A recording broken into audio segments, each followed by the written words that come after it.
Hey everyone, I haven't updated recently. I've been pretty focused on getting the laser up and running. I rearranged my garage. I got my tool bench is now up against the garage door, which makes room for the MPCNC that has the CO2 completely removed from it. I sold that off to another member of the V1 engineering group so that I can make it just a mill again. I'll probably get to that here in the next week or two. Right now, there is the Y-1200 laser in its home. It has a few things left to go on it. I've got some temporary panels on the ends. I haven't decided what color and whatnot I want to do there, but I've got the exhaust all set up so that I need the paneling on there so it actually draws the smoke away. One of the things I worked on, and unfortunately YouTube is lousy at pictures, so I've got a whole bunch of pictures of what I did to make my nail bed. So what we have here on the bed, and it's actually bolted down. You'll see the bolts there and at the end over there, and there's two more over there. I actually moved one of the struts in a little bit so that this could be covering exactly the working area of the laser. So this is the 2 foot by 4 foot with 1 millimeter to spare on either side so that nothing burns through to the wood down below. But basically this is a 2 foot by 4 foot 1/2 inch panel that then has a 2 foot by 4 foot aluminum sheet from, this is all from Lowe's, glued to it. I used Gorilla Glue, stuck it all down, clamped it all up, and then I took 1.5 inch aluminum roofing, or not roofing, vinyl siding nails. That's it.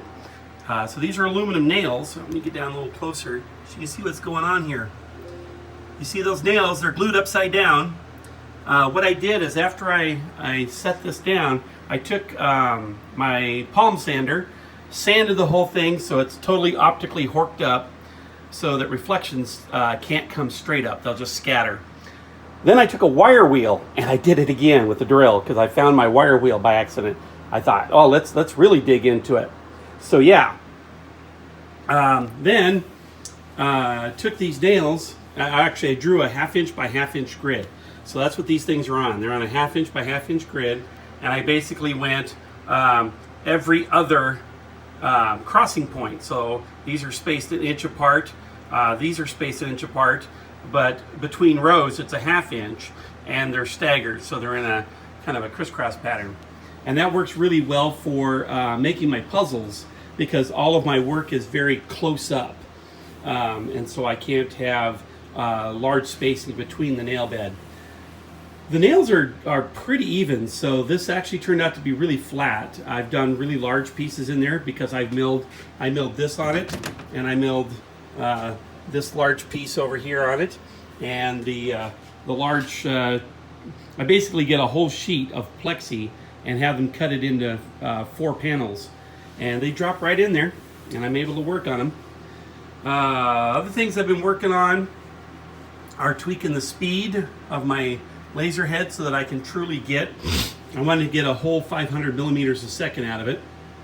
I'm pretty darn close now, but I really don't have a good way to measure it. I got my temporary panel set up here.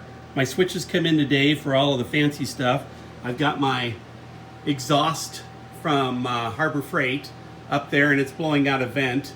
And then it's hooked into an internet relay switch that's running the little tiny air puff. The little tiny air puff will go into,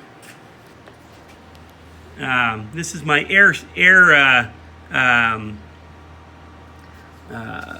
what do you call it? Cloud Ray has a version of this. You basically have a air throttle here that gives you just small puffs of air to keep the lens clean.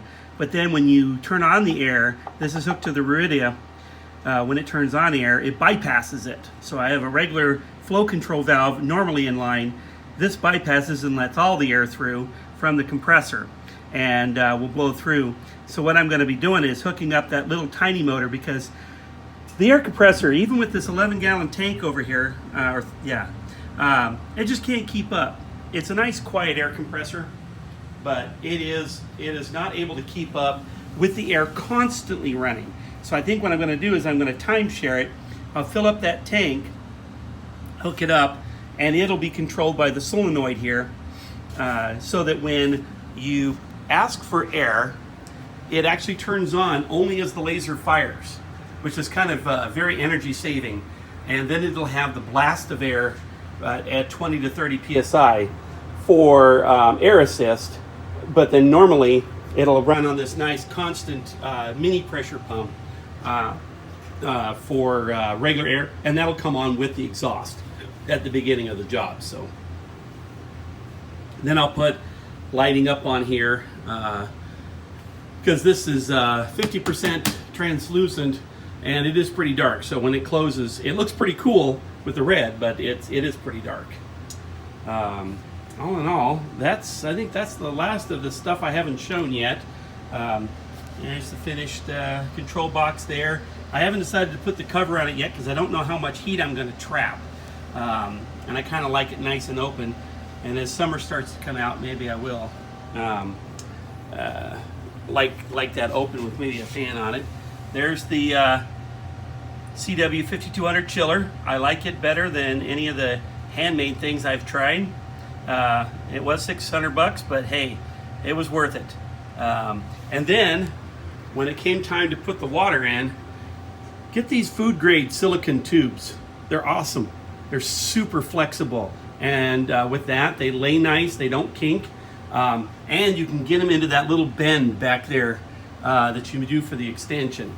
So the only piece I've got coming still is the rest of the switches for all the fancy things I want to turn on. I want to switch to be able to turn on and off the water protect cutoff on the laser power supply, so that I can run a job without the laser on, and I can hook it up to the door switches and everything, so that when I open it up, the laser will kick off and everything. Then I want one for the